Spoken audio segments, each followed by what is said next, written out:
Good evening friends. आज हम लोग फिर से इलेक्ट्रोस्टैटिक के अंतर्गत जो कल हमने पढ़ा था उसके आगे के अध्ययन को जारी रखेंगे। ठीक है, तो इसमें मैंने कल पढ़ाया था आपको धारिता के बारे में।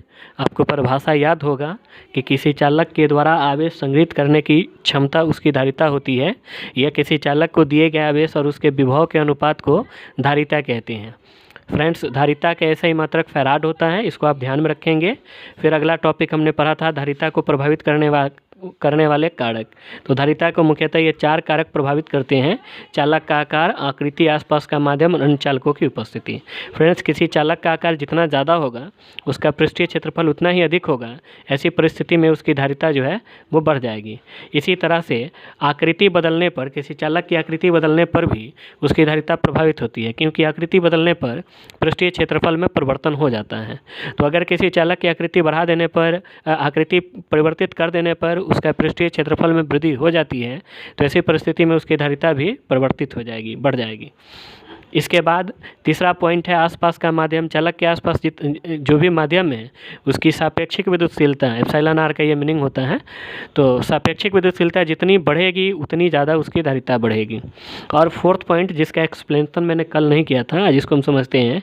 किसी चालक के आसपास जितने अन्य चालक मौजूद होंगे उसकी धारिता उतनी ही अधिक होगी, क्योंकि अगर आवेशित चालक है और उसके आसपास अन्य चालक मौजूद हैं तो उस चालक के जो आवेश होते हैं विद्युतीय प्रेरण द्वारा अन्य चालकों पर विपरीत आवेश उत्पन्न कर देते हैं और उससे परिबद्ध हो जाते हैं, जिससे मूल चालक का विभव घट जाता है। और यहाँ से आप देख सकते हैं कि विभव घटेगा तो धारिता क्या होगी, बढ़ जाएगी।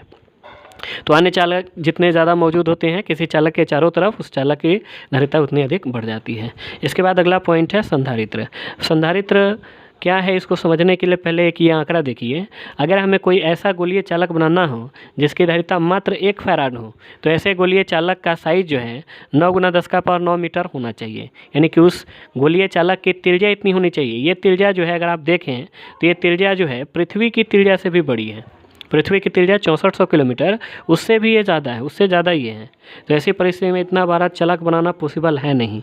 आकार बढ़ाने पर धारिता तो बढ़ती है, लेकिन अगर हमें केवल 1 फैराड धारिता वाला चालक बनाना होगा तो हमें पृथ्वी से भी बड़ा गोला तैयार करना पड़ेगा, जो कि युक्ति संगत नहीं है।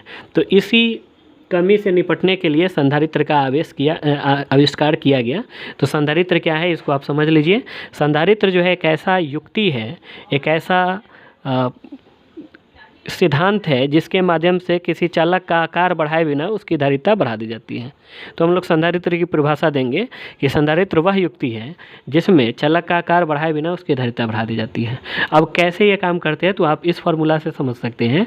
अगर किसी चालक के साथ इस तरह से व्यवस्था कर दी जाए कि उसका विभव घट जाए, तो किसी भी प्रकार से अगर विभव घटता है तो निश्चित रूप से धारिता जो है वो बढ़ जाती है।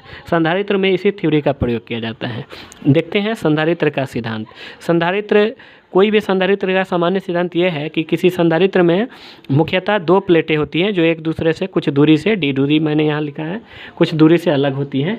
इनमें से एक प्लेट को किसी बाहरी सोर्स से आवेश दिया जाता है जिसे संग्राहक प्लेट कहते हैं। अब विद्युतीय प्रेरण द्वारा अगर इसको धन आवेश दिया गया है तो विद्युतीय प्रेरण द्वारा यहाँ पर ऋण आवेश उत्पन्न हो जाता है और इसके विपरीत साइड में यहाँ धन आवेश उत्पन्न हो जाता है।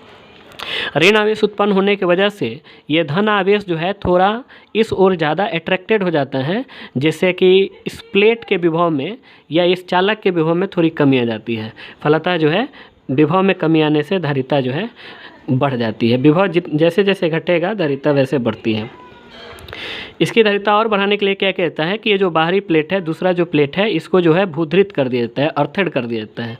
अर्थेड करने से ये जो है पृथ्वी का विभव है ये है 0 वोल्ट, और यहाँ पर धन आवेश उत्पन्न होने की वजह से 0 वोल्ट से अधिक इसका विभव होता है। तो जैसे ही अर्थेद करते हैं, बाहरी प्लेट का ये जो धन आवेश है ये पूरी तरह से धरती में समाहित हो जाता है। अब ये चूँकि धन आवेश इस धन आवेश को विकर्षित कर रहा था, ठीक है। अब ये पूरा धन आवेश जब इसके अंतर्गत समाहित हो जाता है तो ऐसी परिस्थिति में ये ऋण आवेश जो है और अधिक प्रबल हो जाता है और अधिक इस धन आवेश को अपने से परिबद्ध करता है या अपनी ओर अट्रैक्ट करता है, जिससे इस पूरे संयंत्र का विभव और ज़्यादा कम हो जाता है, पहले की तुलना में और अधिक कम हो जाता है। परिणामतः जो है धारिता बढ़ जाती है। तो ये संधारित्र का सिद्धांत है कि 2 प्लेट हम लोग इसमें रखते हैं, एक प्लेट को धन आवेश दिया जाता है, प्रेरण द्वारा दूसरे पर ऋण आवेश और धन आवेश दोनों उत्पन्न होते हैं। इसके बाहरी भाग को भूधृत करते हैं तो धन आवेश चला जाता है धरती में, जिससे कि विभव में बहुत अधिक कमी आ जाती है और संधारित्र की धारिता बढ़ जाती है। संधारित्र का फ्रेंड्स संकेत आपको याद रखना है कि इलेक्ट्रिक परिपथ में सर्किट में जो है संधारित्र को हमें इस तरह से दिखाना है। इसकी धारिता को C लिखते हैं। अब देखते हैं संधारित्र के पहले प्रकार को समझ लेते हैं। किसी भी संधारित्र जो है उसका ये मैंने सिद्धांत बताया, और संधारित्र के प्रकार को अगर हम देखें तो 3 प्रकार हैं इसके। समांतर प्लेट संधारित्र इस तरह का होगा, और फिर गोलीय संधारित्र। गोलीय संधारित्र में क्या होगा कि 2 खोखली गोलीय प्लेटें होंगी, ठीक है, जो जिनका केंद्र जो है एक ही होगा, और सिद्धांत यही रहेगा। फिर एक बेलनाकार संधारित्र, ठीक है। तो ये 3 प्रकार हो गए संधारित्र के, समांतर प्लेट संधारित्र, गोलीय संधारित्र और बेलनाकार संधारित्र। अब देखते हैं हम लोग संधारित्र की धारिता। फ्रेंड्स ये सूत्र मैंने डायरेक्टली लिखा है क्योंकि इतना समय नहीं है, या वीडियो का लेंथ भी बहुत बड़ा हो जाएगा अगर फार्मूला बना के लिखा जाए तो। क्लास में आप इसको देख सकते हैं, समझ सकते हैं। किसी संधारित्र की धारिता, समांतर प्लेट संधारित्र की धारिता, ये मैंने समांतर प्लेट संधारित्र की धारिता ही लिखा है, तो इसकी धारिता A ε0/d होती है।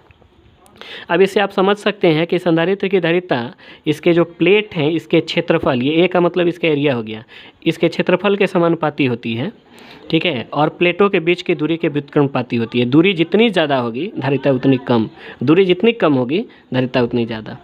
अगर बीच में हवा है तो संधारित्र की धारिता ये होगी, हवा या निर्वात है तो। लेकिन अगर बीच में कोई ऐसा मीडियम है जिसकी सापेक्षिक विद्युतशीलता ε r है, तो ऐसे में संधारित्र की धारिता C = A ε0 × εr/d होगी।